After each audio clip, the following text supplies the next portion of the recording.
Hello అండి, అందరికీ నమస్కారం. ఈరోజు అయితే మార్నింగ్ టిఫిన్ చేస్తున్నానండి. టిఫిన్ చపాతి. ఇప్పుడు నేను చేసే కర్రీ అయితే స్వల్ప బేషన్ అంటారండి, మా సైడ్ బేషన్ కర్రీ అంటారు. ఇది ప్రాసెస్ అయితే చెప్తానండి. మనం ఉల్లిపాయలు, ఉల్లిగడ్డ, పచ్చిమిర్చి, ఆలుగడ్డ అయితే కట్ చేసి పెట్టుకోవాలి. ఆయిల్ వేసుకున్న తర్వాత దానిలో కొద్దిగా ఆవాల జీలకర్ర వేసుకోవాలి. ఆ తర్వాత ఉల్లిపాయలు, పచ్చిమిర్చి, ఆలుగడ్డ, కరివేపాకు మొత్తం వేసి వేయించుకోవాలి. కొద్దిసేపు ఇది ఇలా మగ్గనివ్వాలి. ఇలా ఇవి కొద్దిసేపు నూనెలో మగ్గనిచ్చిన తర్వాత దీనిలో కొద్దిగా అల్లం వెల్లిపాయ పేస్ట్ అయితే వేసుకోవాలి.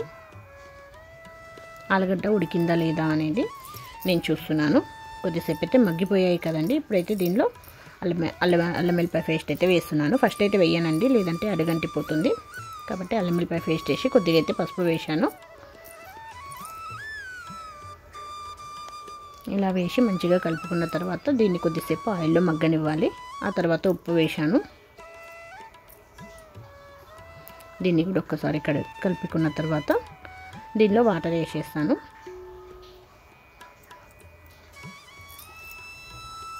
కొద్దిసేపు అయితే మగ్గనిస్తున్నానండి, చిన్నగా పెట్టేసుకొని. అంతవరకు మనము ఇది శనగపిండి అయితే తీసుకోవాలి. 1 స్పూన్ 2 స్పూన్లు అలా తీసుకుంటున్నానండి. మనకు అది తిక్కగా కావాలా, కొద్దిగా వాటర్లా ఉండాలనేది చూసుకొని వేసుకోవాలి. ఇప్పుడు దీనిలో ధనియాల పొడి కూడా వేసుకుంటున్నాను. వీటిని మంచిగా కలిపి పెట్టుకొని దీనిలో వాటర్ వేస్తూ ఉండలు లేకుండా, లోపల ఎలాంటి ఉండలు లేకుండా మంచిగా కలిపి పెట్టుకోవాలి.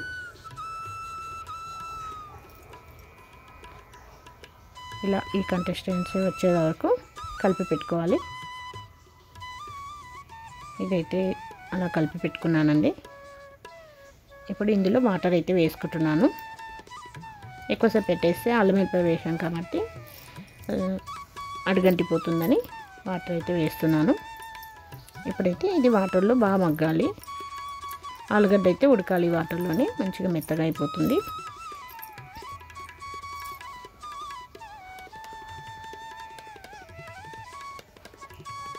అది కొద్దిసేపు మగ్గే వరకు దీన్ని అయితే మంచిగా లోపల ఏమీ ఉండలు లేకుండా మంచిగా ఇలా కలిపి పెట్టేసుకుంటున్నాను. ఇలా ఉండాలండి. ఇలా మంచిగా కలిపి పెట్టుకున్న తర్వాత ఇప్పుడు ఇది మసులుతూ ఉంటుందండి.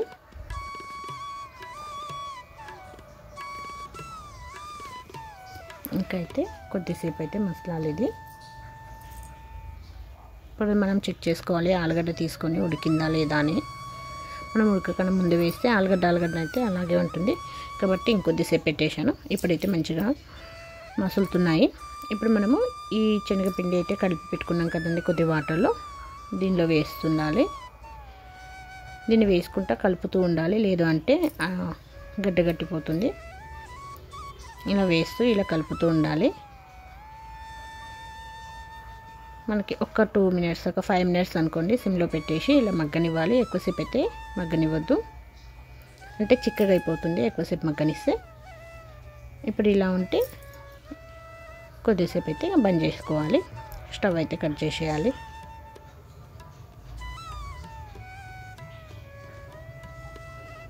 కర్రీ అయితే కంప్లీట్ అయిపోయిందండి. చపాతీ చేస్తున్నాను. ఆ కర్రీ ఓన్లీ చపాతీలకైతేనే బాగుంటుందండి. చపాతీ రొట్టెకి కూడా బాగుంటుంది. మేమైతే ఇప్పుడైతే చపాతీలోకే చేసుకుంటాము. అన్నంలోకి దానిలోకి అయితే అసలు ఏం బాగుండదు. ఓన్లీ చపాతీ రొట్టెకి అయితే బాగుంటుంది.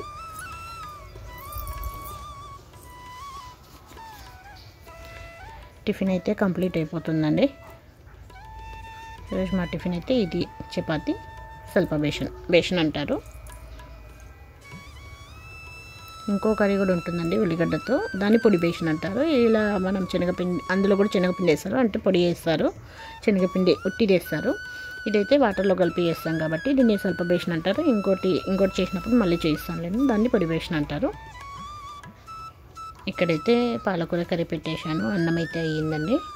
లంచ్ బాక్స్లోకి అయితే ఎంబడే పెట్టేస్తున్నాను వంట. అన్నం అయితే అయ్యిందండి. దీన్ని అయితే వార్చుకోవాలి అన్నాన్ని. ఇక్కడైతే ఉల్లిగడ్డ వేసి కొద్దిసేపు అయితే మగ్గనిస్తున్నాను. ఇది మగ్గేంత వరకు పాలకూర అయితే కట్ చేసి పెట్టేసుకున్నాను, వాటర్లో వేసి పెట్టేశాను. ఈ ఉల్లిగడ్డ కొద్దిసేపు మగ్గిన తర్వాత అల్లం వెల్లిపాయ పేస్ట్, పసుపు వేయాలి. కొద్దిగా అల్లం వెల్లిపాయ పేస్ట్ అయితే ఆయిల్లో మగ్గనివ్వాలి. స్టార్టింగ్లో కొద్దిగా పసుపు, అల్లం వెల్లిపాయ పేస్ట్ అయితే వేసి మగ్గిస్తున్నాను.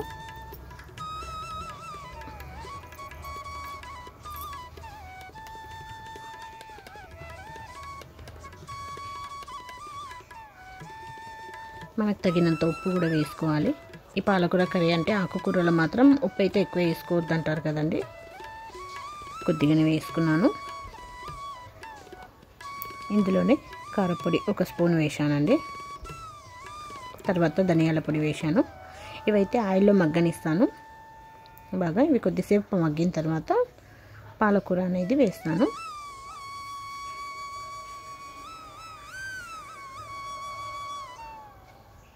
ఇలా కొద్దిసేపు మగ్గనిచ్చిన తర్వాత ఇలా ఆయిల్ అయితే పైకి తేలుతుంది.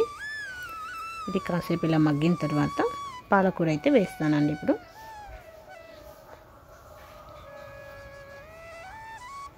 పాలకూర అయితే మంచిగా కట్ చేసి పెట్టేసుకున్నాను. దాంట్లో కొద్దిగా మెంతం కూర కూడా వేసానండి. నీళ్ళల్లో వేసి పెట్టుకున్నాను. మెంతం కూర, పాలకూర కర్రీ 2 అయితే కలిపి వేసేసాను. ఇప్పుడు దీనిలో వాటర్ అయితే ఏమీ వేయనండి. ఇది ఇలాగే సిమ్లో పెట్టేస్తే ఇందులో ఆకుకూరలోనే వాటర్ వస్తుంది కదండి, ఆ వాటర్ లోపలనే కర్రీ అనేది అయితే మొత్తం ఉడికిపోతుంది. సిమ్లో పెట్టే చేసేయాలండి, పెద్దగా అయితే పెట్టొద్దు ఈ కర్రీకి.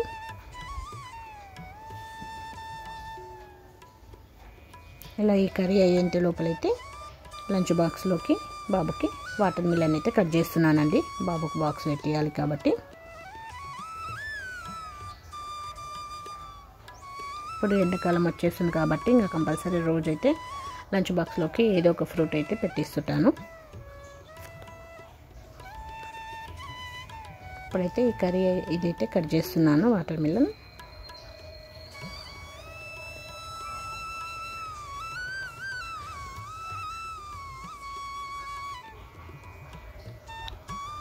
ఇలా చిన్న చిన్నగా కట్ చేసేసుకొని ప్లేట్లోకి వేసుకుంటాను. ఇలా అయితే కట్ చేసి పెట్టేసుకుంటాను. ఇప్పుడు వీటిని ఒక చిన్న టిఫిన్ డబ్బాలో అయితే వేసి పెట్టేస్తాను బాబుకి. ఇంకా మిగతావి అయితే నేను ఒక డబ్బాలో తీసి పెట్టేసుకుంటాను. టప్పర్వేర్ బాక్స్ ఉంది, అందులో తీసి పెట్టేసి ఫ్రిడ్జ్లో పెట్టేస్తాను. మనకి ఎప్పుడు తినాలనిపించినప్పుడు తీసేసుకొని తింటాను. మొత్తం అయితే ఒకటేసారి అయితే కట్ చేసి ఒక బాక్స్లో అయితే స్టోర్ చేసుకుంటానండి నేను. ఇప్పుడైతే బాబుకి రెడ్డివి మధ్యలో ఉంటాయి కదండి, అవి అయితే కట్ చేసాను కదండి, అవి అయితే తీసి పెట్టేస్తున్నాను.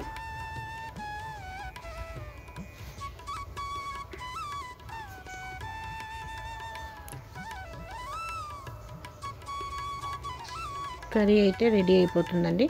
ఇంకా కొద్దిసేపు అయితే మగ్గాలి. కొద్దిగా వాటర్ ఉన్నట్టున్నాయి, ఆయిల్ అయితే పైకి తేలుతుంది కాబట్టి ఇంకొద్దిగా వాటర్ అక్కడక్కడ ఉన్నాయి. ఇంకొద్దిసేపు మగ్గనివ్వాలి ఈ కర్రీని.